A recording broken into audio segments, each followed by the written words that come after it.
సన్మంజుఘోషాలి మృతద్విజాకులం మహామనఃప్రజ్ఞాపయస్సరస్వతా వాతేన జుస్తం శతపత్రగంధినా నిరీక్షరస్తుం భగవాన్ మనోదదే. భ్రమరములు, పశువులు, పక్షులు యొక్క మనోహరమగు ధ్వనులతో ప్రతిధ్వనించున్నదియు మహాత్ముల మనస్సును పోలిన నిర్మల జలముతో కూడిన సరస్సుతోనూ శతపత్ర పద్మ సౌరభమును మోసుకొనిపోవు వాయువుతోనూ శోభిల్లుచున్నదియు నగు వనమును వీక్షించి దేవదేవుడు శ్రీకృష్ణుడు అట్టి దివ్య వాతావరణమునందు విహరింప నిశ్చయించుకొని భగవంతుడు ఈ భౌతిక జగత్తుకి ఆయన వచ్చినప్పుడు మనందరం కూడా గుర్తించాల్సినటువంటి సత్యం ఏంటి అంటే, భగవంతుని యొక్క దివ్య లీలలు ఆయన చేయడం కోసం ఆధ్యాత్మిక జగత్తే భూమి మీద ప్రకటమవుతుంది. గోలోక బృందావనానికి ఇక్కడ ఉన్నటువంటి బృందావనానికి ఏ రకమైనటువంటి వ్యత్యాసం లేదు, రెండు ఒకటే. అందుకనే ఆ వర్ణన భగవంతుడు ఉన్నప్పుడు ఎంత అద్భుతముగా ఉన్నది. అది ఎంత అద్భుతంగా ఉంది అంటే, ఇక్కడ పండ్ల చెట్లు ప్రభుపాదుల వరకు ఉపన్యాసంలో వివరిస్తారన్నమాట. అవి విరగ కాసి ఆ బరువుకి కొమ్మలు నేలను తాకుతూ ఉండేవి. మనం ఏదైనా చెట్టేస్తే ఎక్కడో ఒక పింజ కొడుతుంది అనమాట, దానికి 10 రాళ్ళు పడతాయి. కానీ అక్కడ భగవంతుడు ఉన్నటువంటి సమయంలో అన్నీ సమృద్ధిగా ఉన్నాయి. దేనికి కరువు అన్నటువంటి మాట లేదు. తర్వాత పుష్పాలు ఇక్కడ చెప్తూ ఉన్నారు. ఈ తామరల యొక్క వాసనను వాయువు మొత్తం ఆ వాసనను తీసుకొని ఆ వనమంతా కూడా ఆ వాసన వెదజల్లుతూ ఉందంట. ఆ తామరల యొక్క వాసన వనమంతా వెదజల్లుతూ ఉందంట. వాయువు దాన్ని మొత్తం అందరికీ అందుబాటులో చేస్తూ ఉన్నాడు, తామరల యొక్క వాసన. ఇప్పుడు మనకు నగరాలు ఇవన్నీ కూడా డ్రైనేజీల యొక్క వాసన ఉంటుంది, అంతే. తామరల యొక్క వాసన ఉంటుంది. అంటే మనం ఏంటి అంటే, సహజమైనటువంటి ప్రకృతిలో జీవించేదానికి ప్రాముఖ్యతనివ్వకుండా ఆడు విలేజ్లో ఎంతో గొప్పగా ఉంటాడు, కానీ ఈ నగరాల్లోకి వచ్చి ఈ యొక్క పంపులో పడలాడాలని చెప్పి తాతాలాడిపోతున్నాడు. నేను ఎప్పుడో 20 సంవత్సరాల కిందట ఒక వ్యక్తి ప్రవచనం అంతా అయిన తర్వాత ఏదో మాట్లాడితే నేను అతన్ని అడిగాను అనమాట, మీ దేవుడు అది ఇదంటే ఫలానా ఊరు అన్నాడు. ఎంత పొలం ఉందంటే చాలా పొలం ఉందని చెప్పాడు. మరి పట్టణానికి ఎందుకు వచ్చారన్నాడు. అంటే మా పిల్లలు కొత్తగా రిలీజ్ అయినటువంటి సినిమా అదే రోజు చూడలేకపోతున్నాం అని తెగ బాధపడిపోతూ ఉంటే అందుకని పట్టణానికి వచ్చాం.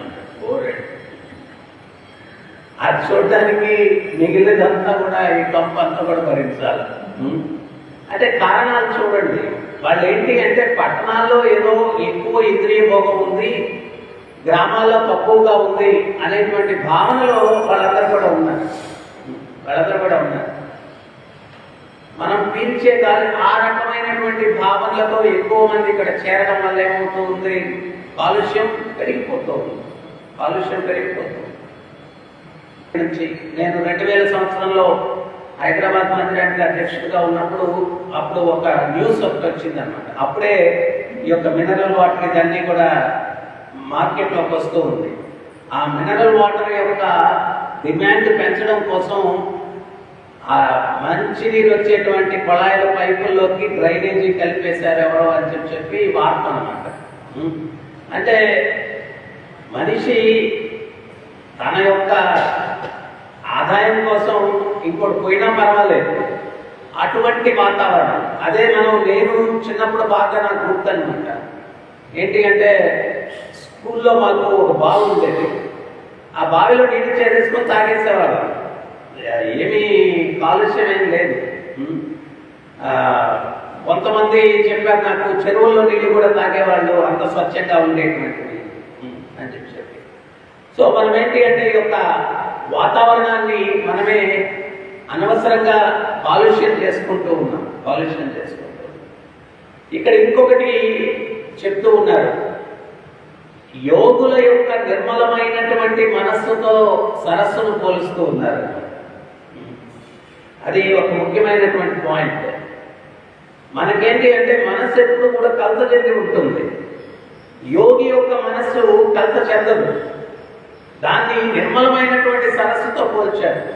మన మనస్సును దేంతో పోల్చారంటే, సరస్సులో 4 రాళ్ళు వేస్తే ఎట్లుంటుంది, అది అంత కదిలిపోతుంది.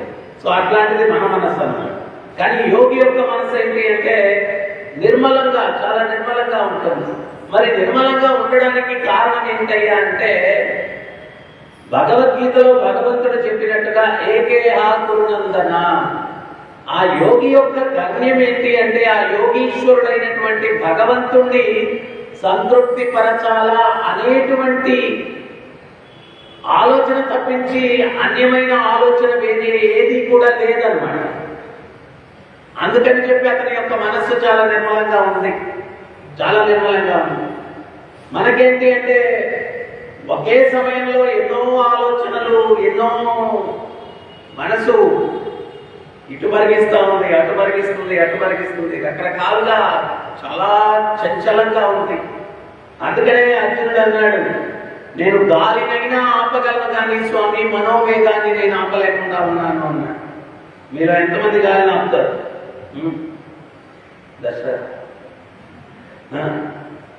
అర్జునుడు అన్నాడు, నేను గాలినైనా ఆపగలను కానీ మనోవేగాన్ని నేను ఆపలేకుండా ఉన్నాను. నిమిషానికి 60 సెకండ్లు ఉంటే 420 ఆలోచనలు వస్తాయంట మనసుకి. అంత వేగంగా పరిగిస్తుంది. ఉండేది 60 సెకండ్లే, కానీ ఆలోచన అంటే సెకండ్ లోపలే ఎన్నో ఆలోచనలు. సో ప్రభుపాదులు వారు చెప్తారు, రోజంతా కష్టపడితే ఒక 3/4 గంట పడుకుంటే శరీరం అలసట పోతుందంట. కానీ మనం 6 గంటలు 8 గంటలు నిద్రపోయేది దేనికయ్యా అంటే శరీరానికి కాదంట, మనసు కోసం. మనసు అంతగా అలసిపోయింది, దానికి అన్ని గంటలు రెస్ట్ అవసరం, శరీరానికి కాదు. శరీరం నువ్వు రోజంతా కష్టపడితే మాక్సిమం 45 మినిట్స్ రిలాక్స్ అయిపోతుంది శరీరం. కానీ మనసుకి కావాలా రెస్ట్. మనసు అంత చంచలంగా ఉంటుంది, అంత ఎక్కువగా పనిచేస్తుంది. కానీ యోగి యొక్క మనసు ఏ రకంగా ఉంటుంది అంటే చాలా స్థిరంగా ఉంటుంది. అలెగ్జాండర్కి వాళ్ళ గురువు తల్లి చెప్పారంట, ఏమని అంటే, భారతదేశానికి వెళ్తున్నావు కదా, అక్కడి నుంచి భగవద్గీత తీసుకురా, గంగా జలం తీసుకురా, తర్వాత ఆ పుణ్య భూమి మట్టి కొంచెం తీసుకురా, వాటన్నిటితో పాటు ఒక సాధువుని కూడా తీసుకురా అని చెప్పిందంట. ఈయన తిరిగి వెళ్ళిపోయేటప్పుడు ఇవన్నీ గుర్తొచ్చి, సాధు అంటే ఏ మార్కెట్లో దొరుకుతుందా వస్తువు అని అడిగాడు వాళ్ళ మంత్రిని. సాధు అంటే ప్రోడక్ట్ కాదు, వస్తువు కాదు, వ్యక్తి అయ్యా. సాధన చేసుకుంటూ ఉండేటువంటి వ్యక్తిని సాధు అంటారు, సద్భావనలు కలిగినటువంటి వ్యక్తిని సాధు అంటారు, నిర్మలమైనటువంటి మనస్సు కలిగినటువంటి వ్యక్తిని సాధు అంటారు. సాధు అంటే వస్తువు కాదు, మార్కెట్లో దొరికేది కాదు, ఎక్కడో ప్రశాంతంగా ఉండేటువంటి అరణ్యాల్లో పోయి సాధన చేసుకుంటుంటారు, అక్కడ దొరుకుతారు మనకు సాధులు అన్నాడు. సరే పోదాం పదండి అక్కడికన్నా. అక్కడికి వెళ్తే ఒక సాధువు ఆయన కళ్ళు మూసుకొని నామం చేసుకుంటా ఉన్నాడు. హరే కృష్ణ కృష్ణ కృష్ణ హరే హరే, హరే రామ రామ రామ హరే హరే. ఆయన నామం చేసుకుంటూ ఉన్నాడు. చేసుకుంటూ ఉంటే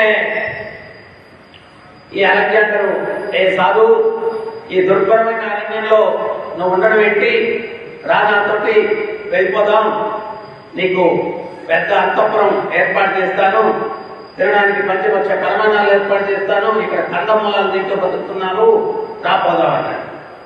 రాపోదాం అంటే ఆయన అన్నాడు, ఏమయ్యా, నేనుండే ప్రదేశం దుర్భరమైందని చెప్పి నువ్వు అనుకుంటున్నావు, అది నీ దృష్టి. కానీ నా దృష్టి ఏంటి అంటే ఇదే వైకుంఠం, ఇదే స్వర్గం.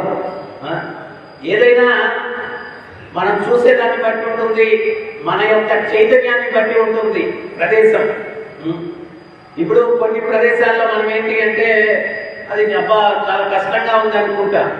దానికి కూడా ఒక ఉదాహరణ ఇస్తాను. ఎవరో ఒక ఆమె ఏదో బుట్టలో ఏదో పెట్టుకుని వ్యాపారం చేసుకుంటూ వెళ్తూ ఉందంట. వర్షం వచ్చింది. ఆ తలదాచుకునేదానికి ఒక పంచలో ఆ బుట్ట అక్కడ పెట్టుకుని కూర్చుంది. కానీ వర్షం ఆగట్లేదు. రాత్రి అయిపోయింది. ఆ ఇంటి యజమానురాలు వాళ్ళు ఏం వ్యాపారం అంటే పూల వ్యాపారం. ఆ పూల వ్యాపారం ఆమె, అమ్మ నువ్వు స్త్రీవి, ఒంటరిగా బయట కూర్చున్నావు, రాత్రి లోపల వచ్చి పడుకోమ్మా, ఈరోజు రాత్రికి ఇక్కడ విశ్రమించి రేపు నువ్వు వెళ్ళొచ్చు అని. ఆమె లోపలికి వచ్చి ఆ సూర్యులో ఏదో పెట్టుకునింది ఆ బుట్ట, లోపలికి వచ్చి పడుకునింది. లోపలంతా పూల వాసన సుగంధాలు వెదజల్లుతూ ఉన్నాయి. ఆమె నిద్రపోకుండా అటు ఇటు దొల్లుతూ నిట్టూరుస్తూ ఉందన్నమాట. అని చెప్పి నిట్టూరుస్తూ ఉంది.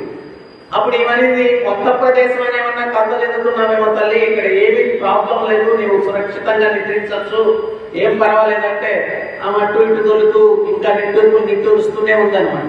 నిట్టూరుస్తూనే ఉంది. ఏమనింది, అసలు ఏంటమ్మా నీ ప్రాబ్లం అంటే, నా బుట్ట కొంచెం లోపల తెచ్చి పడుకుంటే నాకు నిద్ర పడుతుంది అని. ఏమనుకునింది, ఎంత విలువైనవి దాంట్లో ఉన్నాయో, ఎవరైనా దొంగలెత్తుకుపోతారని ఈమెకి నిద్ర పట్టట్లేదేమో. సరే అమ్మా తెచ్చి పెట్టుకోవాలింది. ఆ బుట్ట తెచ్చి తల దగ్గర పెట్టుకోగానే వితిన్ సెకండ్ లో మంచి కొడుకు పెట్టి నిద్రపోయింది.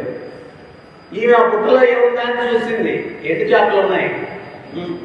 ఆ పూల వాసనకి ఆమెకి నిద్ర పట్టలేదు. ఆ ఎండు చేపల బుట్ట తెచ్చి పెట్టుకుంటే నిద్ర టక్కని పట్టేసింది అనమాట.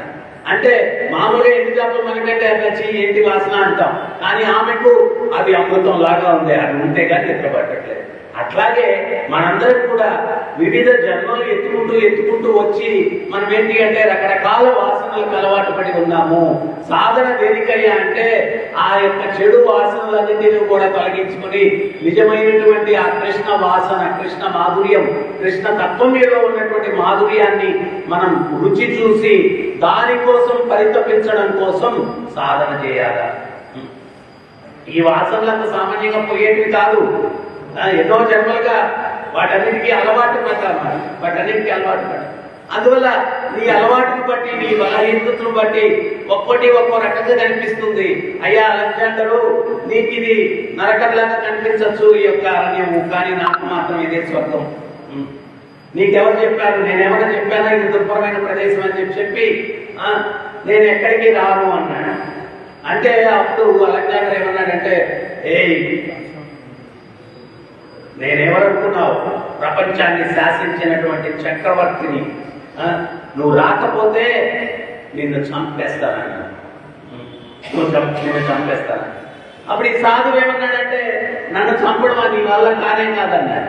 ఈయనంటున్నాడు, సాధువు సన్నగా ఉన్నాడు, ఏదో ఒక చిన్న దుస్తులు కింద కట్టుకున్నాడు, అంతే బక్క చెక్కున్నాడు. ఈయన అలెగ్జాండర్ ఏమో చాలా గంటలు తిరిగిపోయి ఉన్నాడు. ఈయనంటున్నాడు, నన్ను చంపలేవన్నాడు.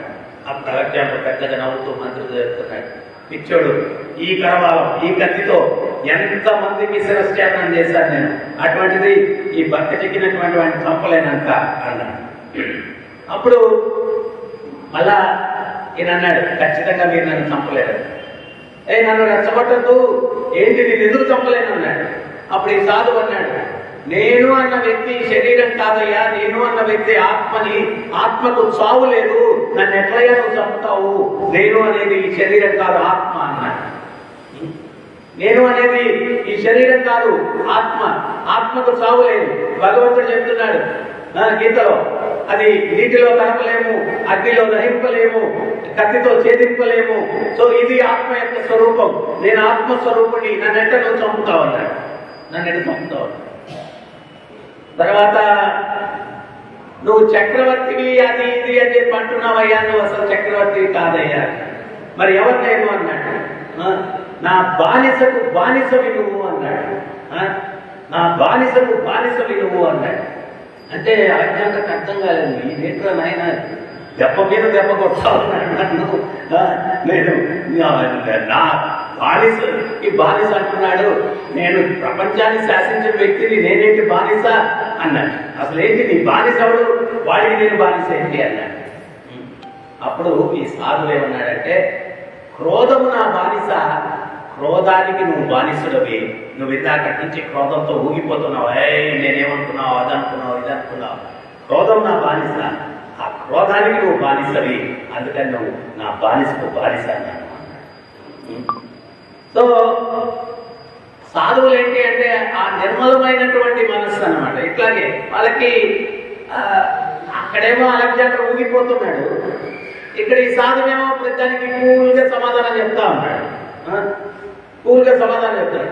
సో ఇక్కడ భగవంతుడు అదే చెప్తున్నాడు. ఈ శ్లోకంలో ఏంటి అంటే ఎట్లా ఉంది అక్కడ పొలము అంటే చాలా నిర్మలంగా ఉంది. సాధువు కూడా ఎప్పుడు నిర్మలంగా ఉంటాడు, నిర్మలంగా. పైపెచ్చు సాధువుకి ఒక జ్ఞానం ఒకటి ఎప్పుడు కూడా ఆ జ్ఞానంలో స్థిరుడై ఉంటాడు సాధువు. ఏంటయ్యా జ్ఞానం అంటే వాసుదేవ సర్వమితి సమహాత్మా సుదుర్లభ. భగవద్భక్తులేంటి అంటే వాసుదేవ పరాయణులు అంటారు. అంటే వాళ్ళు మనసా వాచా కర్మణ సర్వావస్థల యందు కూడా ప్రతిదీ ఆ భగవంతుని యొక్క అనుజ్ఞ లేనిదే ఏమీనూ జరగదు. ఏమీ జరగదు. ఆ భగవంతుని అనుజ్ఞ లేకపోతే ఏమీ జరగదు. ఈరోజు ఇది జరిగిందా, ఓకే, భగవంతుని కృపే. ఈరోజు ఇది జరగలేదా, అది కూడా భగవంతుని కృపే. భాగవతం సారాంశం ఏం చెప్తుంది అంటే మంచి అయినా చెడు అయినా కానీ అది భగవత్ ఎనలేని కృప అని భావించేవాడే నిజమైన భక్తుడు. మనమైతే మంచి జరిగితే చిందులేసేస్తాం, చెడు జరిగితే దొల్లి దొల్లి ఏం చేస్తాం. చెడు కూడా అనుగ్రహమే, చెడు కూడా అనుగ్రహమే. ఏ రకంగా అనుగ్రహం అని అనుకోవచ్చు మనం. అయ్యా ఎప్పుడో చేసాం పాపం, దానివల్ల ఈరోజు కష్టం వచ్చింది అంటే ఒకటి అయిపోయింది కదా, ఒక పనిష్మెంట్ అయిపోయింది. మళ్ళా దాని అది వెయిటింగ్ లో లేదు మన కోసం, మళ్ళా దానికోసం మళ్ళా జన్మించాలా, కర్మ అయిపోయింది. సో దానివల్ల మనం దానికి బాధపడాల్సిన అవసరమే లేదు, ఆనందమే. అది కూడా ఆనందమే. ఒకవేళ మనకు కర్మ లేకపోయినా కానీ ఒకవేళ కష్టం వచ్చింది అనుకోండి, దాన్ని కూడా ఎట్లా మనం తీసుకోవాలా అంటే ఇది భగవంతుడు ఈ రకంగా ఇచ్చాడు కాబట్టి నేను అహంకారం చెందకుండా ఉంటాను. కాబట్టి విజయం ఏం చేస్తుంది మనలో? అహంకారం. పదవి ఏం చేస్తుంది మనలో? అహంకారం. అందం ఏం చేస్తుంది మనలో? అహంకారం. జ్ఞానం ఏం చేస్తుంది మనలో? అహంకారం. ఇవన్నీ మనకేం చేస్తాయి? అహంకారాన్ని తీసుకుని వస్తాయి, అహంకారాన్ని తీసుకుని వస్తాయి. సో ఎప్పుడైతే ఇవి మనకు జరగలేదు అనుకోండి, అప్పుడేంటి? ఏది మనల్ని కాదు. ఎవడో పూర్వానికి ఒక శని పట్టింది అని చెప్పి ఒక అయ్యవారి దగ్గరికి వెళ్ళాడంట. అయ్యా నాకు శని విమోచనానికి పూజ ఏదైనా చేయండి అన్నాడంట. అప్పుడు అయ్యవారు చెప్పాడంట, అరే నాయన 10,116 పెట్టు దక్షిణ, నీకు పూజ చేసేస్తాను శని నివారణకి అని చెప్పాడు. అయ్యా నా దగ్గర లేదు అన్నాడు. సరే 1,116 పెట్టవయ్యా అన్నాడు. అది కూడా లేదు అన్నాడు. 516 పెట్టవయ్యా అన్నాడు. అది కూడా లేదన్నాడు. 116 పెట్టు అన్నాడంట. అది కూడా లేదండి. ఓ 11 రూపాయలతో పెట్టవయ్యా అన్నాడంట. అది కూడా లేదు. ఇక శని నేనేం చేస్తా పోవయ్యా అన్నాడు. శని నేనేం చేస్తుంది ఇంకా. సో భక్తుడు పరిస్థితి కూడా అదే. ఏమీ లేకపోతే ఏముంది ప్రాబ్లం? మనకు ఏమీ లేనివాడు అదృష్టవంతుడు. యాక్చువల్గా ఉన్నవాడికే అన్ని టెన్షన్లు అన్నీ కూడా. అందుకనే ఉత్తమ గీతలో భగవంతుడు చెప్తాడు, ఒక పిచ్చుడు ఒక మాంసం మొక్కను ఎత్తుకుని ఎదుర్కోపోతూ ఉంది.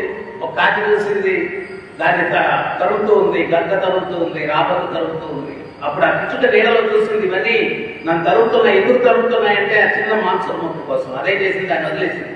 ఆ 3 పోయి దాన్ని కోసం తరుగుతున్నాయి. ఇది పోయి చెట్టు మీద కూర్చొని ప్రశాంతంగా శ్వాస పీల్చుకుంది.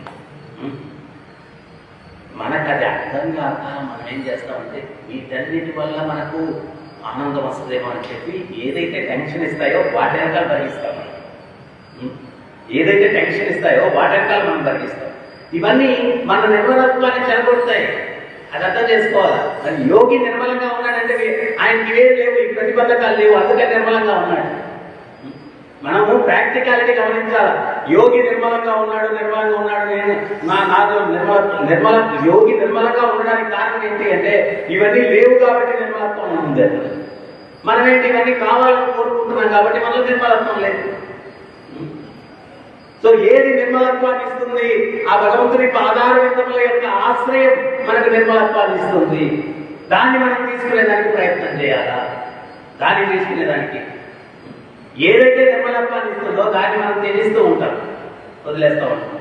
ఏదైతే మనకు దుఃఖాన్ని ఇస్తుందో దాన్ని అంతా పరుగులు తీస్తూ ఉంటాం. భగవంతుడు కూడా ఏంటి అంటే మనకు పరీక్ష పెడతాడు.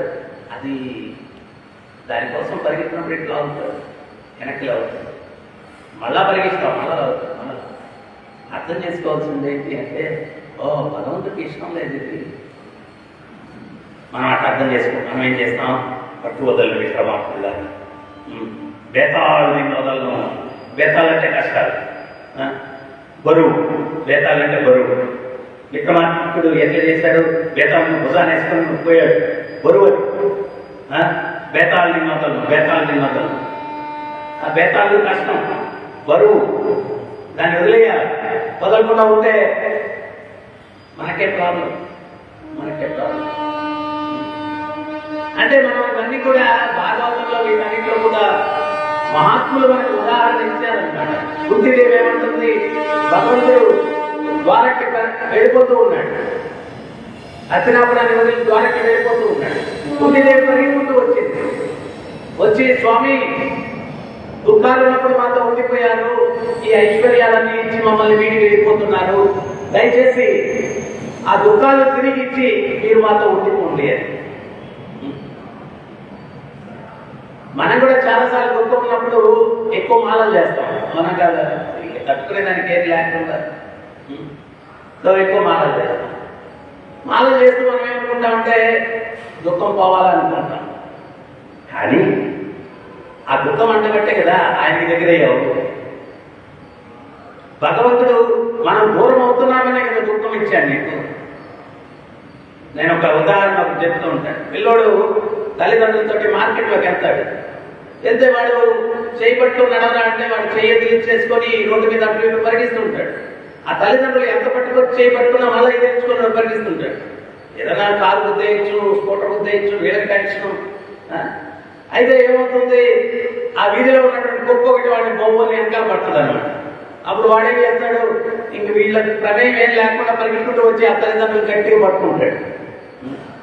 మనకు కూడా అంతే. ఆ కుక్కనే కష్టం బౌ అంటేనే మనం కృష్ణుడి దగ్గరికి వచ్చి ఆయన పాదాలు పట్టుకుంటాం, లేకపోతే మనం వదిలేసి వెళ్ళిపోవాలని చెప్పి అనుకుంటాం. సో ఎప్పుడైతే ఆ పిల్లడి కుక్క బౌ అంటుందో వాడు అప్పుడు పరిగెత్తుకుంటూ వచ్చి గట్టిగా తండ్రి పాదాలు పట్టుకుంటాడు. మనకు కూడా నేను ఒకసారి తిరుపతిలో ఉన్నట్టు ఒక ఆయన రోజు చాలా సీరియస్గా వచ్చేవాడు అనమాట దేవస్థానానికి. జపం చేయమని చెప్పాము, అది చేస్తా ఉన్నాడు. కొన్ని రోజుల తర్వాత 6 నెలలు కనపడలేదు. 6 నెలల తర్వాత నేను ఏదో ప్రచారానికి వెళ్తా ఉంటే ఎదురుపడ్డాడు అనమాట. ఎదురుపడితే ఏమంటే ఈ మధ్య రావట్లేదు దేవస్థానానికి అని చెప్పాను. అంటే అతను ఏమన్నాడు తెలుసా, చాలా కష్టాలు ఉన్నాయి స్వామి, అందుకని రెగ్యులర్గా వచ్చేవాడిని, ఆ దేవుడి దేవాళ్ళు అన్నీ తీరిపోయి అందుకని రావడం. అంటే అండర్స్టాండింగ్ ఎట్లుంటుందో చూడండి, వ్యక్తులకు అండర్స్టాండింగ్ ఎట్లా. కష్టాలు ఉన్నప్పుడు తీవ్రతగా వచ్చాడంట, కష్టాలు పోయాయంట, అందుకని అది కూడా మళ్ళా తప్పేం లేదు, మంచిగా చెప్పు. ఆ దేవుడి దేవాల కష్టాలు పోయాయి, అందుకని రావడం మానేశారు. సో మళ్ళీ రావడం మానేస్తే భగవంతుడు ఏం చేస్తాడు, మళ్ళీ ఎక్కడో ఉమ్మటికి వేస్తే అప్పుడు మళ్ళీ పట్టించుకున్నాం. ఇట్లాగా అంటే మనకు దాని యొక్క విలువ తెలియదు కాబట్టి, ఆయన ఆశ్చర్యంలో ఎందుకు ఉండాలని విలువ తెలియదు. సో అందుకని యోగి యొక్క మనస్సు నిర్మలంగా ఉంది అంటే ఈ యొక్క సత్యాలని తెలియడం వల్ల నిర్మలంగా ఉంది.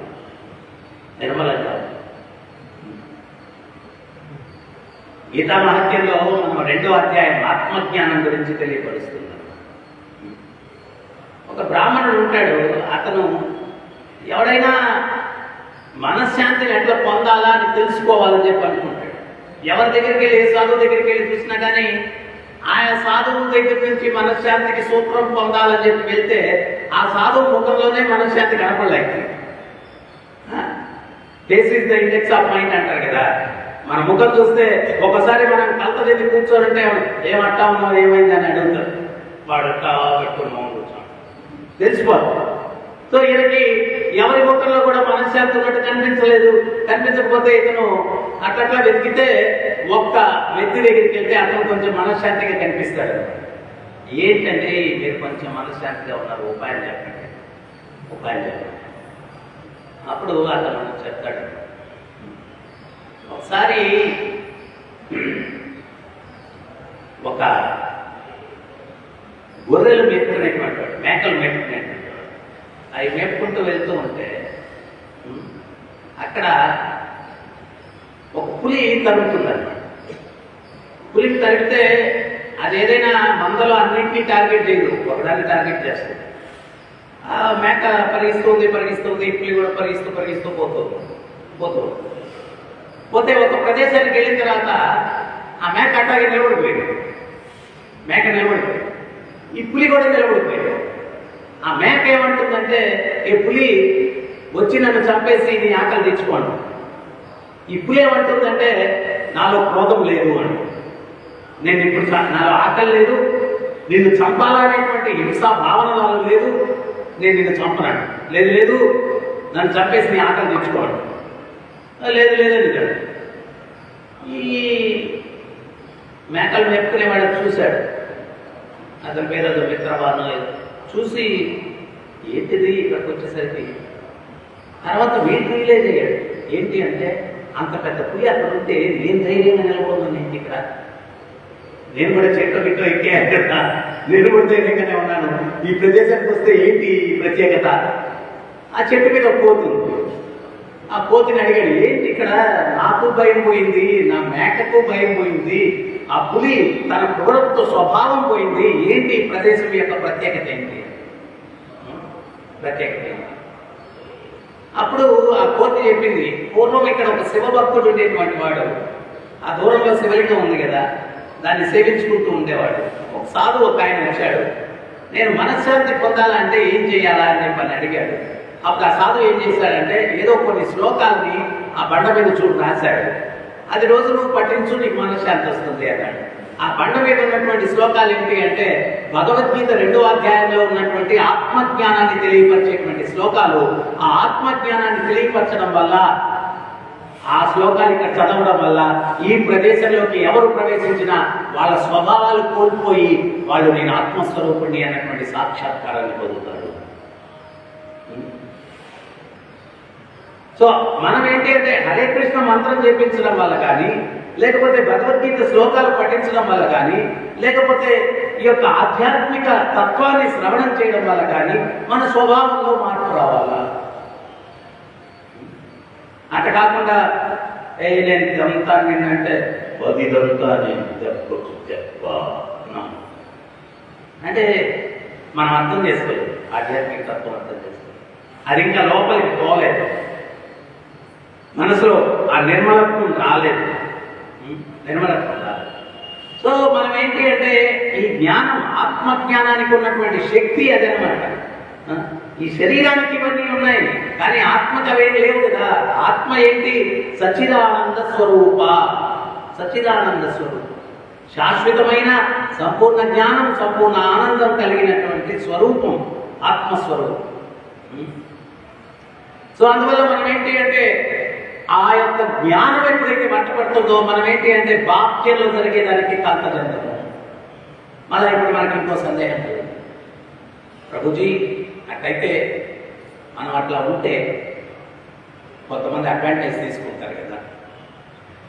ఇప్పుడు ఫర్ ఎగ్జాంపుల్, మన ఇంటికి ఎవరైనా దొంగ వచ్చాడు, వాడు దొంగ వచ్చాడని తెలియగానే మనం తలుపులు బాగా తెరిచేసి, నమస్కారం దొంగగారు, స్వాగతం, గల్లా పెట్టి తాళాలు దిండు కింద ఉన్నాయి, తీసుకోండి, లెక్కని ఉంది, మొత్తం మూట కట్టుకోండి, ఇది చెప్పాలన్నా ఏంటి?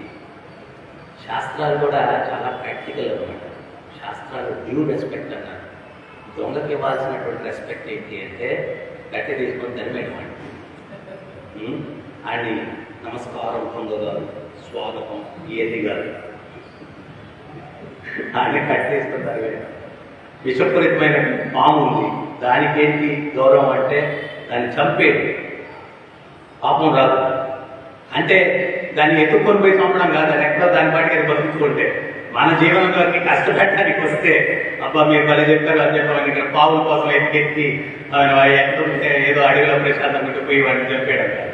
ఎందువల్లంటే మనకు పరమానంద శిష్యులు ఎక్కువ. సో అది కాదు, అది నీ యొక్క జీవనాన్ని డిస్టర్బ్ చేయడానికి వచ్చినప్పుడు దాన్ని స్పేర్ చేయాల్సిన అవసరం లేదు. స్పేర్ చేయాల్సిన అవసరం లేదు. అది కూడా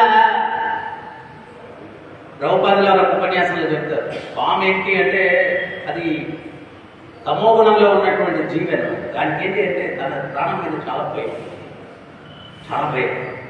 ఆ భయంతో ఆత్మరక్షణ కోసం అదేం చేస్తుందంటే కాటేస్తుంది అనమాట. అది చేస్తే దగ్గరికి రాదు. అందుకనే చరిత్రలో కూడా ఉదాహరణ చెప్పాను. ఒక పాము ఒకటి నాగముతో చెప్తుంది అనమాట, నేను ఇంకెవరిని చంపదలుచుకోలేదు, కాటేయదలుచుకోలేదు, ప్రశాంతమైన జీవితం గడపాలి. సరే అట్లాగే అని చెప్పి నాకు వెళ్ళిపోతుంది. కొన్ని రోజుల తర్వాత వచ్చేస్తే ఆ పాము ఒళ్ళంతా గాయాలేదన్నమాట. ఒళ్ళంతా గాయాలి. ఏంటి అని నారదుని అడుగుతారు. మీతో చెప్పాను కదా నేను సాధు అయిపోతాను, ఎవరికి కష్టం కలిగించాను. అప్పుడు నారదుని సాధు అయిపోమని చెప్పాను అంటే ఎవరిని ఇబ్బంది పెట్టద్దు, కానీ బుసలు కొట్టడం ఆపేమని చెప్పలేదు కదా. నువ్వు బుసలు కొట్టుంటే ఎవరి దగ్గరికి వచ్చుండడు, పారిపోయేవాడు. నువ్వు ఆమెను బుసలు గిసలు కొట్టకుండా ఉండేసరికి రాతో కొట్టి నేను ఇది చేశాను. సో అటని చెప్పి మనం ఏ సమయాన్ని బట్టి ఏ రకంగా వ్యవహరించుకోవాలనేటువంటిది కూడా శాస్త్రంలో ఉంది. కానీ మన ఆత్మరక్షణ కోసం ఏమన్నా మనం దాన్ని రియాక్ట్ అవ్వచ్చేమో, కానీ అంతర్లీనంగా మానసికంగా ఆత్మపరంగా ఏంటి అంటే ఏ జీవికి కూడా ఏ రకమైనటువంటి హాని తలపెట్టకూడదు అనేటువంటి భావనలో జీవించేటువంటి వాడే భగవంతుణ్ణి ప్రసన్నం చేసుకోగలడు, భగవంతుని ప్రసన్నం చేసుకోగలడు. ఇప్పుడు ధర్మరాజు ఆయన అన్నాడు, నేను రాజసూయ యజ్ఞం చేయాలనుకుంటున్నాను కృష్ణ అన్నాడు. అప్పుడు కృష్ణుడు ఏమన్నాడు, జయింప శక్యము కానటువంటి నన్ను నువ్వు జయించావు, నీకేం అట్టుంటుందయ్యా, బ్రహ్మాండంగా చేయి రాజసూయ యజ్ఞం అన్నాడు. అంటే మనకు సందేహం కలుగుతుంది, కృష్ణుడికి ధర్మరాజుకి ఎప్పుడు యుద్ధం జరిగింది, కృష్ణుడు ఎప్పుడు మౌర్యం చేశాడు అని చెప్పి. మళ్ళా కృష్ణుడు ఏమన్నాడు, జయింప శక్యము కానటువంటి నన్ను జయించావు అంటే యుద్ధంలో కాదు, నీ మనస్సును ఇంద్రియాలను నిగ్రహించడం వల్ల నన్ను నువ్వు జయించావు. మనస్సును ఇంద్రియాలను నిగ్రహించడం వల్ల. సో మనం ఎప్పుడైతే అంతర్లీనంగా మన గమ్యం ఏంటో తెలుసుకొని ఒక్కటి మనం అర్థం చేసుకోవాలా. ఏంటి అంటే నేను ఇందాక చెప్పాను, విక్రమార్కుడిలాగా ఈ ప్రపంచంలో భగవంతుడికి నీ మీద ఏదైనా కృప అనేటువంటిది కలిగింది అంటే నిన్ను ఇబ్బందులు పెడుతూనే ఉంటాడు. భాగవతంలో స్వయంగా భగవంతుడు చెప్తాడు, నాకు ఎవరి మీదైనా ప్రత్యేకమైన కరుణ కలిగింది అంటే వాడికి ఇబ్బందులు పెడతాను. ఎందువల్లంటే వాడు నాకు దగ్గర అవ్వాలి, ఇబ్బందులు పెడతారు, వాడు నాకు దగ్గర అవ్వాలి. మనం దాన్ని అర్థం చేసుకోకుండా లేదు నేను ఇంకా పోరాడతాను దానికోసం పోరాడతాను. రైతు కొంత కాదు అంటే ఆయనకి ఇష్టం లేదు, ఇంకా దేనికి మొదటిగా సరెండర్ అయిపోతాం బెస్ట్. సో అందుకని ఇవన్నీ కూడా మనకు అవగాహనకు కూడా రావాలంటే కూడా కష్టమే. సో ఇవన్నీ అవగాహన రావాలంటే వినాలి, మనం చదవాలా, సాంగత్యం చేయాలా. ఇవన్నీ కూడా దేనికి అంటే మనలో అవగాహన పెంచుకునే దానికోసం. ఆ అవగాహన పెరిగినప్పుడు మనం భగవంతునికి దగ్గరయ్యేదానికి అవకాశం ఉంటుంది. సో అందువల్ల ఈ శ్లోకంలో ఏం చెప్తున్నారు అంటే సాధువు యొక్క నిర్మలమైన మనస్సులాగా అక్కడ పొలములు ఉన్నాయి. సో సాధువు యొక్క మనస్సు ఎప్పుడు కూడా చాలా నిర్మలంగా ఉంటుంది. నిర్మలంగా ఉండడానికి కారణం ఏంటి అంటే ఆ భగవంతుడు సర్వకారణ కారకుడు, ఆయన ఉన్నాడు. ఆయన యొక్క అనుగ్రహంతో ప్రతిదీ జరుగుతూ ఉంది. మరి కుంతీదేవి ఆనందాలు సుఖాలు ఇచ్చి మా నుంచి వెళ్ళిపోయేదానికైనా దుఃఖాలు ఇచ్చి మాతో ఉండిపోతామని అని చెప్పి చెప్తూ. సో అందుకని చెప్పి భగవద్భక్తుడు ఏంటి అంటే అది రెండు సమానంగానే తీసుకుంటాడు. దుఃఖమైన ఆ స్థాయికి వచ్చేంత వరకు పరీక్ష ఉంటుంది మనకు ఖచ్చితంగా. ఏ స్థాయికి దుఃఖాన్ని ఆనందాన్ని సమానంగా తీసుకునేటువంటి, బంగారాన్ని మట్టిని సమానంగా తీసుకునేటువంటి, గౌరవాన్ని అగౌరవాన్ని సమానంగా తీసుకునేటువంటి స్థాయికి వచ్చేంత వరకు సాధన కొనసాగిస్తూ ఉండాలి, ముందుకెళ్తూ ఉండాలి. అది రాలేదే అని చెప్పి తప్పించాలి. అది పొందడానికే నేను వచ్చాను అన్నటువంటి విషయాన్ని గుర్తించాలి. నేను ఆ స్థితప్రజ్ఞత్వం, దానికోసం నేను వచ్చాను ఇక్కడికి, నేను వేరే దేనికి రాలేదు. ఆ స్థితప్రజ్ఞత్వం అనేటువంటిది పొందడానికి ఇవన్నీ కూడా ఏంటి అంటే ఆ స్థాయి చేరుకునే దానికి ఇవన్నీ, ఈ సేవ ఇవన్నీ కూడా ఆ సేవ చేసేటప్పుడు ఒక ఆయన వచ్చి అంటాడు, ఏదో ఒక మాట అంటాడు, నువ్వు ఈ జన్మలో ఎవరో ఏదో అన్నారని నేనే భక్తిని వదిలేసాను అనుకోండి, 100 జన్మల తర్వాత భక్తిలో చేరినా కానీ నిన్ను అట్టడానికి ఒకడు ఉంటాడు అక్కడ. ఎందువల్లంటే అట్టంటేనే ఇది పోతేనే నువ్వు అక్కడికి వెళ్ళగలవు. ఇప్పుడు తప్పించుకున్నావా, అప్పుడైనా కానీ ఉంటాడు. 100 జన్మల తర్వాత అయినా ఉంటాడు, 1000 జన్మల తర్వాత అయినా ఉంటాడు. ఎందుకని? నీలో అహం పోవాలి కదా. అహం పోవాలంటే ఇటువంటి పరీక్షలు ఎన్నో జరగాలి కదా. అందుకనే కదా ఇంతకు ముందు రోజుల్లో గురువు గారి ఆశ్రమంలో ఉంటే భిక్షాటనకి వెళ్ళమనేవాడు. మనం అక్కడ అప్పట్లో భిక్షాటన, ఇప్పుడు ఏంటంటే ఏదో సేవ రకరకాలు ప్రభుపాదులు అని చెప్తారు. అప్పుడు భిక్షాటనకు పోవడం, ఇప్పుడు లైఫ్ మెంబర్షిప్ కోసం పోవడం అన్నారు ప్రభుపాదులు. డొనేషన్ కోసం పోవడం, పోయినప్పుడు తిడతారు. ఒకసారి ఒక ఆయన నన్ను 100 సార్లు తిప్పించాడు, ఖచ్చితంగా 100 సార్లు తిప్పించాడు. బెంగళూరు మందిరం నిర్మాణం చేస్తాను. ఒకరోజు రమ్మన్నాడు, ఫోన్ చేస్తే నేను అవుట్ ఆఫ్ స్టేషన్ అన్నాడు. ఆయన ఆఫీస్ పక్కనే ఇంకొక లైఫ్ మెంబర్ ఆఫీస్ ఉంది. ఆయన ఏదో రమ్మంటే ఆయన దగ్గరికి వెళ్ళినట్టు అటు బయట సెక్యూరిటీ ఉన్నాడు. సెక్యూరిటీ అంటే బాస్ ఉన్నాడా అని అడిగాడు. అడిగితే లోపల ఉన్నాడు. మరి నాకు ఊరికి వెళ్ళానని చెప్పాడు కదా అని చెప్పి, లోపల వెళ్ళలేదేమో ఊరికి అని చెప్పి లోపలికి వెళ్ళిపోయాడు. వెళ్ళిపోతే అతనికి ఎక్కడ కోపం వచ్చింది అంటే అబద్ధం చెప్పి బుక్ అయిపోయాడు కదా, అందుకని చాలా కోపం వచ్చింది. మేమేమన్నా నీకు పార్టీనా ఇది డాక్టర్ అని చెప్పి చాలా గట్టిగా మాట్లాడాడు. సరే సారీ అండి అని చెప్పి మళ్ళా ఏమైందో ఏమో తెలియదు. ఒక 15 రోజుల తర్వాత జన్మాష్టమి ఇంకా 6 రోజులు ఉంది. అతనే దేవస్థానానికి వచ్చాడు. వాళ్ళిద్దరు పిల్లల్ని తీసుకుని వచ్చాడు. స్వామి క్షమించండి, ఆ రోజు మాట్లాడాను, మీరు ఒక మెంబర్షిప్ అడిగారు, 2 మెంబర్షిప్, 2 పిల్లల్ని మెంబర్షిప్ చేస్తాము అని చెప్పి 2 మెంబర్షిప్ ఫామ్స్ ఫిల్అప్ చేసి ధనం రెడ్డి వెళ్ళిపోయాడు. భగవంతుడు ఏమి ఆ క్షణాన సారీ అని చెప్పి వచ్చేసాము. అట్లాగా ఎంతోమంది ఆదు ఉంటారు. మనం బయటకు వెళ్ళినప్పుడు ప్రతి తల్లి అడిగిన తల్లిలా పెట్టదు. కొందరు అంటారు రైతుల పొద్దులాగా అడుక్కునే దానికి వచ్చారు. అవన్నీ అనిపించుకొని మనలో ఉన్నటువంటి ఆహాన్ని చంపుకొని ఆ గురువుకి భగవంతుడికి సన్నాన్ని పొందడం కోసమే ఇటువంటి పరీక్షలని సో జమదగ్ని మహారాజు ఆయన ఇంటింటికి భిక్షాటన చేస్తుంటే చాలా మంది అనేవాళ్ళంట, ఆ శత్రునాథుల్లో ఇళ్ళకి వెళ్ళేవాడట. వాళ్ళు అనేవాళ్ళు యుద్ధాలకు వచ్చి మాతో యుద్ధాలు చేసి అది చేసి ఇది చేసి ఇప్పుడు చూడు నీకు ఎంత ఏమైందో అడుక్కుంటున్నావు అది ఇదని. ఆయన ఏమీ చలనం లేకుండా వాళ్ళకి నమస్కరించుకొని ఆయన వెళ్ళాడు. నిత్యానంద మహాప్రభు మన యొక్క అవగాహన శాస్త్ర దీని ప్రకారం సాక్షాత్తు బలదేవుడు ఆయన. హరిదాస్ ఠాకూర్, నిత్యానంద మహాప్రభు, చైతన్య మహాప్రభు యొక్క ఆదేశాల మేరకు వాళ్ళు హరినామాన్ని ఎట్లా ప్రచారం చేస్తూ ఉన్నారు అంటే, ప్రతి గృహస్థ ఇంటికి వెళ్ళి సాష్టాంగ నమస్కారం చేసి వాళ్ళని బయటకు ఆహ్వానించి, దయచేసి ఈ యొక్క కలియుగంలో యుగధర్మం ఏమిటి అంటే నామ సంకీర్తన, మా యొక్క విన్నపం మీరందరూ కూడా భగవత్ నామాన్ని జపించండి అని చెప్పి నిత్యానంద మహాప్రభు, హరిదాస్ ఠాకూర్ ప్రతి ఇంటికి వెళ్ళి సాష్టాంగ నమస్కారం చేసి వాళ్ళని ఆహ్వానించి వాళ్ళని విజ్ఞప్తి చేసుకుంటూ ఉన్నారు నామం చేయమని చెప్పి. అంటే బలదేవుడు ఆయన స్వయంగా నిత్యానంద మహాప్రభు. మరి ఆయనకి లేని అహంకారం మనకెక్కడిది, మనకి అవసరమా? ఆయన మరి ఎందుకట్ట చేశాడు అంటే మనలో వినమ్రత ఏ రకంగా ఉండాలనేది చూపించడానికి ఉదాహరణ కోసమే ఆయన సాక్షాత్తు భగవంతుని యొక్క అవతారం అయి ఉంది. ఆయన ప్రతి ఇంటి ముందుకు వెళ్ళి, సో ఇవన్నీ కూడా ఎందుకు జరిగాయి అంటే,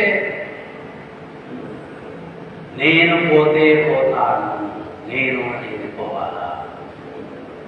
కనకదాస్ ఏమన్నాడు, నేను పోతే పోతానన్నాడు. శిష్యులందరూ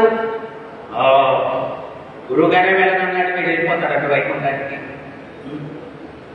సో అందువల్ల నేను అనేది పోతే పోతానన్నాడు ఆయన. అందువల్ల మనం ఏంటి అంటే, దుర్లభ మనుష్య జన్మ దొరకడమే దుర్లభం. దానికి పైపెచ్చు ప్రతి మనిషి కూడా భగవత్ తత్వాన్ని అర్థం చేసుకునేదానికి, భగవత్ శరణాగతి పొందడానికి రాడు. మనుష్యానాం సహస్రేషు, వేలాది మందిలో ఎవరో ఒక్కడు వస్తాడు. ఆ వచ్చిన వాళ్ళలో కూడా ఎవరో ఒక్కడే అర్థం చేసుకుంటాడు. అందువల్ల మనం ఎందుకు వచ్చాము, ఏమి మనం సాధించాలా అనేటువంటిది మనం తెలుసుకున్నప్పుడు అది ఎప్పుడు మర్చిపోకూడదు. ఎప్పుడు మనసులో అది మనలో ఉండాలి. నేను వచ్చింది అహంకారాన్ని పోగొట్టుకోవడానికి, నేను వచ్చింది భగవంతుని సేవించి ధరించడానికి, అనేటువంటి విషయం ఎప్పుడు మనసులో అట్లాగే ఉండాలి. అది ఉండాలా అంటే మనం వింటూ ఉండాలి, చదువుతూ ఉండాలి. లేకపోతే మనం ఎందుకు వచ్చామనేటువంటిది మర్చిపోతుంది. పూర్వానికి ఒక కథ ఉంది కదా, ఒక బ్రహ్మచారి ఉన్నాడు. ఆయన గురువుగారు చెప్పాడు, మరి నాయన భగవద్గీత రోజు సాధన చేయాలన్నాడు. గురువుగారు చెప్పి తీర్థయాత్రకు వెళ్ళిపోయాడు. ఈయన భగవద్గీత ఒకరోజు పఠించాడు. రెండో రోజు ఆయనకున్నది ఒకే ఒక వస్త్రం, అది ఉతికి ఆరేసుకున్నాడు. ఆరేసుకుని ఆరే వరకు వెయిట్ చేయాలి. అప్పుడు ఇందులో ఒక ఆలోచన కలిగింది, ఒక దివ్యమైన ఆలోచన. ఏంటయ్యా ఆ దివ్యమైన ఆలోచన అంటే, ఇది ఆరే వరకు సమయం వృధా అవుతూ ఉంది, ఇంకో జత బట్టలు కానీ ఉంటే ఆ సమయం కూడా వృధా కాకుండా భగవద్గీత నేను అధ్యయనం చేయొచ్చు అని చెప్పి ఎవరో మనలాంటి డోనాన్ని పట్టుకొని అయ్యా నాకు ఒక జత బట్టలు ఇవ్వండి అన్నాడు. ఆయన ఇచ్చాడు. ఒక బట్టలు ఉతికి ఆరేసుకున్నాడు, ఇంకో జత కట్టుకున్నాడు, పోయాడు మొదటి సాధనకి. ఆయన తిరిగి వచ్చేసరికి ఆయన ఆరేసుకున్న బట్టలు ఎలుకలు కొరికేశాయి. ఒరే ఎలుకలు కొరికేశాయి, నా భగవతిని ఎంత కాపాడుకోవాలని ఆలోచించాడు. మళ్ళా ఇంకో దివ్యమైన ఆలోచన వచ్చింది. ఏంటని అంటే, పిల్లిని ఒకదాన్ని చాపుకుంటే ఎలుకలు వారి నుంచి నా భగవతి కాపాడబడుతుంది అని చెప్పి ఆ దివ్యమైన ఆలోచనతో పిల్లిని తెచ్చిపెట్టుకున్నాడు. ఆ పిల్లి ఎలుకనైతే రానిట్లేదు, కానీ అది మియా అని చెప్పి వెంటబడుతూ ఉంటుంది ఆకలితో. అప్పుడు మళ్ళీ ఇంకో దివ్యమైన ఆలోచన వచ్చింది. మనకు కూడా అప్పుడప్పుడు కొన్ని దివ్యమైన ఆలోచనలు వస్తుంటాయి, మనల్ని దారిద్ర్యంలోకి తీసుకెళ్ళడానికి. సో ఆ దివ్యమైన ఆలోచనతో ఆయన ఈ పిల్లిని మనం పోషించాలంటే ఒక ఆవు ఉంటే బాగుంటుంది. ఆయన ఒక ఆవును తెచ్చుకున్నాడు. ఎవరో గవర్నమెంట్ అడిగాడు, గోదానం చేయండి అంటే ఆ బ్రహ్మచారి గోదానం చేస్తే మంచి ఫలితం వస్తుందని గోవుని ఇచ్చేశారు. ఆ గోవు దానికి టైం టు టైం పెట్టాలి కదా గోమాతకి. అంబా అని ఈ మియా కన్నా అంబా ఎక్కువగా ఉంది. సో దానికి మేత, దాన్ని చూసుకోవడం, ఇవన్నీ. అరే మళ్ళా ఒక దివ్యమైన ఆలోచన వచ్చింది. ఏంటి ఆ దివ్యమైన ఆలోచన అంటే, పెళ్లి చేసుకుంటే నా భార్య గోవును చూసుకుంటుంది, అప్పుడు నేను భగవద్గీత సమయం. పెళ్లి చేసుకున్నాడు. కాలక్రమంలో 60 మంది పిల్లలు. నెత్తిన ఒకటి కూర్చున్నాడు, 2 భుజాల మీద ఒకటి కూర్చున్నాడు, 2 కాళ్ళు ఒకటి పట్టుకున్నారు, పొట్ట ఒకటి పట్టుకున్నాడు. వీడికి ఎంత పొడవు గడ్డం వచ్చేసింది, పురత అంత చినిగిపోతే వాడు చిన్న చిల్లిని పెద్ద చిల్లి చేసేస్తున్నాడు. చాలా దివ్యమైన ఆలోచన, ఒక్కో దివ్యమైన ఆలోచనతో ఏ స్థాయికి వెళ్ళిపోయాడు. ఇంకా తట్టుకోలేక పిచ్చి పట్టిపోయి గురువుగారు ఎక్కడ బుద్ధుడికి బోధి వృక్షం కింద జ్ఞానోదయం కలిగినట్టు వీడు గురువుగారు ఎక్కడ ఉపదేశం చేశారు ఆ చెట్టు కింద పోయి కూర్చున్నాడు. కూర్చొని దిక్కు దోచుకుంటే ఆకాశంలో అక్కడ చూస్తూ ఉన్నాడు. చూస్తూ ఉంటే గురువుగారు తీర్థయాత్రలోకి వచ్చాడు. వచ్చి, అయ్యా నాకు ఒక శిష్యుడు ఉండాలా, ఇక్కడ వాడి పేరేదో సుబ్బన్నో ఎంకన్నో, ఎక్కడయ్యా వాడున్నాడు. వీడు గురువుగారిని చూసి, గురువుజీ నేనే అదన్నాడు. ఏమైపోయింది నీకన్నాడు. ఒక్కరోజు కూడా బట్టలు ఆరే వరకు సమయాన్ని వృధా చేయకూడదు అన్నటువంటి ఉద్దేశంతో ఒక చిరు ప్రయత్నం చేశాను, దాని ఫలితం ఎట్లా అయిపోయింది అని చెప్పి మొత్తం చెప్పుకొని ఏడ్చాడు. సో మనం కూడా ఏంటి అంటే, మనం వచ్చింది దేనికి, మనం ఏం సాధించాలా, భగవంతుడిని ఏం వేడుకోవాలా, ఏం పొందాలా, అది మర్చిపోకుండా మనం జాగ్రత్తగా మన యొక్క భక్తి. ఎందువల్లంటే నేను ఇంతకన్నాను కదా, దివ్యమైన ఆలోచన, మనకు దివ్యమైన ఆలోచనలాగే వస్తుంది మనం దూరం అవడానికి. సో అందువల్ల చాలా కేర్ఫుల్గా మనం భగవద్భక్తిలో మనల్ని కైంకర్యం చేసుకొని భక్తి సేవలో నిమగ్నం అవడానికి ప్రయత్నం చేయాలి. బృందావనం భగవంతుడు ఉన్నప్పుడు సాక్షాత్తు గోలోక బృందావనానికి ఇప్పటికి కూడా వ్యత్యాసం లేదు. అయితే భగవంతుడు ఉన్నప్పుడు యాజ్ ఇట్ ఈస్గా ఉండింది. ఇప్పుడు ఏంటి అంటే యోగమాయ ఈ భౌతిక జగత్ ఎట్టుందో అట్లాగే బృందావనాన్ని ఉంచుతుంది. ఎవడైతే బృందావనం గురించి విన్ని ఏ దృష్టితో బృందావనాన్ని చూడాలని చెప్పి వెళ్తాడో వాడికి బృందావనం ఈ రోజుకి కూడా భగవంతుడు ఉన్నప్పుడు ఎట్లా ఉందో అట్లాగే కనిపిస్తుంది. మామూలు ప్రాపంచిక దృష్టితో వెళ్ళిన వాళ్ళకి ఏంటి అంటే, ఇక్కడ కూడా మన ఊళ్ళో అలాగే రోడ్లు ఉన్నాయి, బిల్డింగ్లు ఉన్నాయి, సెంటాలు ఉన్నాయి, పంతులు ఉన్నాయి, అది ఉన్నాయి, ఇది ఉన్నాయి అని అనుకుంటారు. సో అర్హత లేనివాడికి అట్లాగే కనిపించడం కోసం ఆ యొక్క బృందావన సౌందర్యం అంతా కూడా మాయతోటి కప్పబడి ఉంటుంది. ఎవడైతే గురుముఖంగా ఆ బృందావనం యొక్క మహత్యాన్ని వినుంటాడో, ఆ దివ్య దృష్టితో వెళ్తాడో వాడికి ఏంటి అంటే ఆ కృష్ణుడు ఉన్నప్పుడు బృందావనం ఎట్టుందో అట్లా కనిపిస్తుంది. సో అందువల్ల ఆ బృందావనంలో ఎంతో అద్భుతమైనటువంటి వాతావరణం భగవంతుడు ఉన్నప్పుడు ఎంతో నిర్మలమైనటువంటి కొలలు, ఆ నిర్మలమైనటువంటి కొలలను ఈ యొక్క యోగుల యొక్క మనస్సుతో పోల్చారు, సాధువుల యొక్క మనస్సుతో పోల్చారు. అటువంటి స్థిరమైనటువంటి మనస్సుని మనం కూడా పెంపొందించడం కోసం సాధన చేసుకొని మనం ముందుకు వెళ్ళడానికి ప్రయత్నం చేయాలి. హరే కృష్ణ.